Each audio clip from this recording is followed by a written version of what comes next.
सद्गुरु परमपूज्य मोरे दादा आणि वर्तमान काळातले या श्री स्वामी समर्थ सेवा मार्गाचे सर्व असलेले परमपूज्य गुरुमाऊली यांच्या चरणी मानाचा तरावंदन आणि आपल्या शेजारीच समाधिस्थ असलेले शिव अवतारी जनार्दन बाबा यांच्या चरणी मानाचा तरावंदन समर्थ सेवेकरी भाविक सज्जन श्री स्वामी समर्थ स्वरूप परमपूज्य गुरुमाऊली यांच्या कृपाशीर्वादाने चालू असलेलं आपलं हे स्वामी समर्थ सेवा केंद्र आणि या स्वामी समर्थ सेवा केंद्राच्या निमित्तानं अनेक कुटुंबांपर्यंत ही स्वामींची सेवा आज ताब्यात पोहोचलेली आहे। अध्यात्म म्हणजे काय, अध्यात्म कशा पद्धतीने करावं, खरं तर सर्वसामान्यांना याचं ज्ञान नव्हतं। सर्वसामान्यांचा जीवनाची जी रुटीन आहे ते रुटीन तोडून आम्हाला भगवत भक्तीकडे नेण्याचं काम हे स्वामी समर्थ सेवा मार्ग करते। खरं तर आमचं जीवन असं खाना पिना और सोना, सुबह होती है शाम होती है, सुबह होती है शाम होती है और जिंदगी यूं ही तमाम होती है।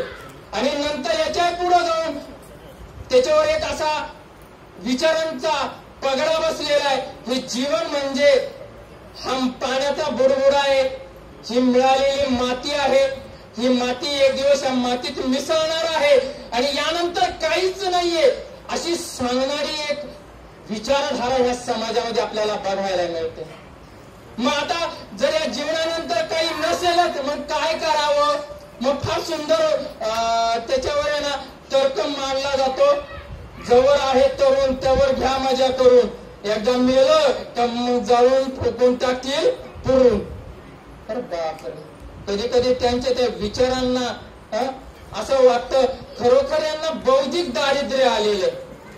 आमच्या ह्या संस्कृतीला हा जन्म पहिलाही नाही आणि हा जन्म शेवटचाही नाही सांगितलेले। हा जन्म शेवट नाही, हा पहिला नाहीये, हा फक्त मृत्यू, इहलोकामध्ये झालेला मृत्यू हा स्वल्पवेळाने। आपण जे कर्म करू त्याचे आपल्याला भोग भोगावेच लागतात, त्या कर्माची फळं भोगावी लागतात। आणि जर आम्हाला त्यातनं जर मुक्तता प्राप्त करून घ्यायचं असेल, या जीवनाचं गंतव्य जर समजून घ्यायचं असेल तर आम्हाला अध्यात्माची जरूर होते आणि नुसती जरुरी नाहीये, तो समजून घ्यावा लागणार आहे। त्याच्यासाठी तुम्ही आम्ही एकत्र आलेलो। बऱ्याच वेळेस आम्हाला असा प्रश्न पडतो, हे मार्गदर्शन कशासाठी, आम्ही आरतीला येतो पुष्कळ झाला ना, नाही, आरतीला येणं हे पुष्कळ होणार नाहीये।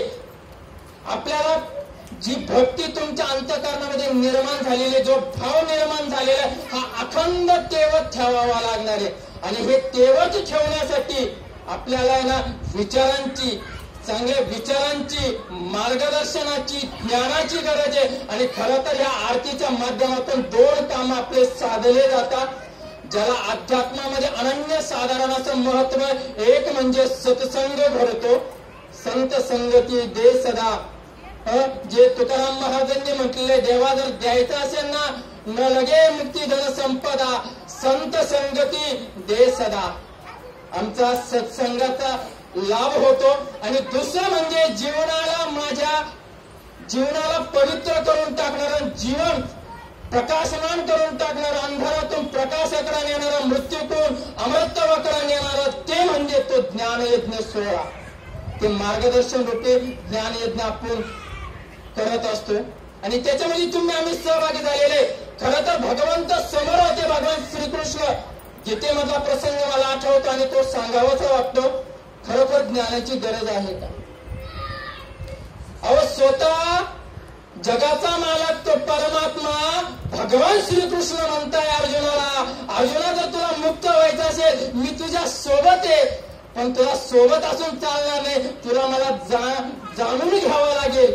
आणि मला जर जाणायचं असेल तर काय